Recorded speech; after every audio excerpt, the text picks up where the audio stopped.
माता देवहूति ने एक बात बड़ी सुंदर कही, एक कपिल देव, जो ज्यादा भजन करता है, पूजन करता है, स्मरण करता है, उसी को दुख भगवान क्यों देता है?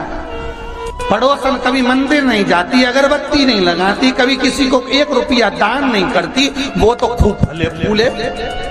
और हम तो सोमवार का व्रत करें, मंगलवार करें, एकादशी करें, द्वादशी करें, लोटा भर के पानी भी चढ़ाएं, तो भी दुख हमें क्यों मिलता? बोलो रे जी सही है कि गलत है? उसका उत्तर कपिल देव जी महाराज ने दिया, मां सुनो,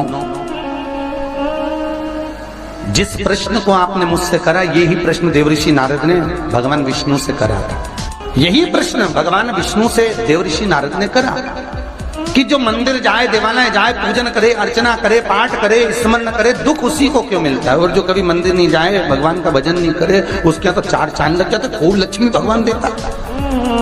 नारद जी ने जैसे भगवान विष्णु से ये प्रश्न किया, तो भगवान विष्णु देवऋषि नारद से बोले, इसका उत्तर मैं बाद में दूंगा, पहले अपन दोनों ब्राह्मण के कपड़े पहनकर चल घूमने चलते। और देवऋषि नारद को ब्राह्मण के कपड़े पहना दिए, भगवान विष्णु ने ब्राह्मण के कपड़े पहन लिए, दोनों घूमने के लिए चल दिए। जाते जाते एक सेठ जी का दरवाजा मिला, एक बहुत बड़ा बंगला, बहुत बड़ा घर, और वहां जाकर भगवान विष्णु ने नारद जी से कहा, भूख लग रही है, कुछ मांग ले। सेठ जी क्या? नारद जी ने आवाज लगाई, भिक्षाम देही। सेठ जी निकल के बाहर आए, क्या है बाबा? हमें भूख लगी है, थोड़ा सा कुछ दे दीजिए। सेठ जी बोले, तेरा बाप रख के गया है, दे दीजिए। निकल यहां से बाहर। आ गए भिखारी, भीख मंगे, चल निकलो यहां से बाहर। नारद जी के तो कांटे से खून नहीं। नारद जी भगवान विष्णु को देख रहा है, भगवान विष्णु नारद को देख रहा है। विष्णु जी ने नारद जी का हाथ पकड़ा, लेकर चल दिए वापस। नारद जी बोले, सेठ जी ने इतना अपमान करा, तुमने कुछ बोला नहीं? भगवान विष्णु ने दोनों हाथ उठाकर कहा, जा, तेरे यहाँ 4 चौगुना धन बढ़ जाए, तेरी दौलत और बढ़े, संपदा और बढ़े, तेरे पास में लक्ष्मी और बढ़े। नारद जी चले, भगवान विष्णु का हाथ पकड़ के बोले, ये कहाँ की रीति है? उसने धक्के मारकर निकाला, गाली दे के निकाला, बाप तक पहुंच गया, और तुम उससे कह रहे हो कि तेरी लक्ष्मी बढ़ जाए। नारद जी, भगवान विष्णु बोले, मेरा मन, चल तू तो आगे चल। और भगवान विष्णु लेकर चले तो एक बूढ़ी बुजुर्ग माता बैठी थी एक कमरे में, एक घर के अंदर। उस बुजुर्ग को देख भगवान विष्णु ने कहा, नारद अब इसके यहाँ चलते चलते।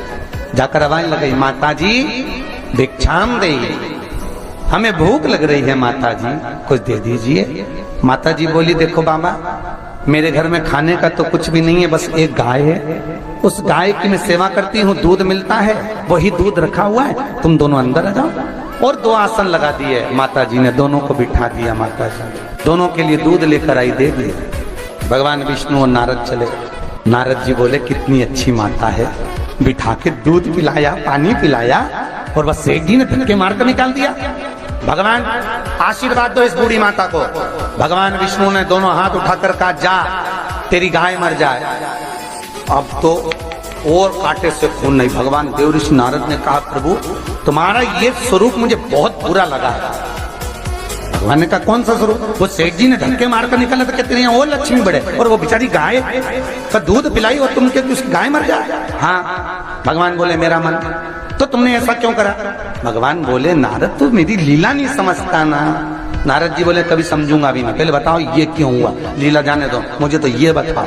भगवान ने कहा, नारद बात इतनी सी है, वो बूढ़ी माता मेरा भजन करती है, दिन भर मेरा नाम लेती है, वो मरेगी, उसके घर में एक गाय है, उसमें उसका दिल बहुत लगा हुआ है, उसकी सेवा करती है, मरेगी, मरते समय विचार करेगी कि मेरे मरने के बाद मेरी गाय का क्या होगा।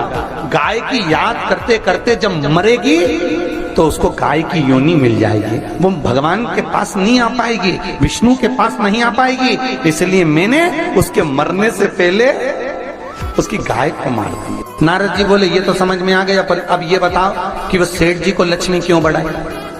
भगवान बोले, नारद उसको धन से बहुत प्रेम है, मैंने लक्ष्मी इसलिए बढ़ाने का आशीर्वाद दिया कि वो लक्ष्मी को जोड़ जोड़ के इकट्ठा कर कर कर जब मरेगा, वो लक्ष्मी और पैसे के चक्कर में जब मरेगा तो आखिरी में मरकर सांप बनकर उसी दौलत पे बैठा रहेगा।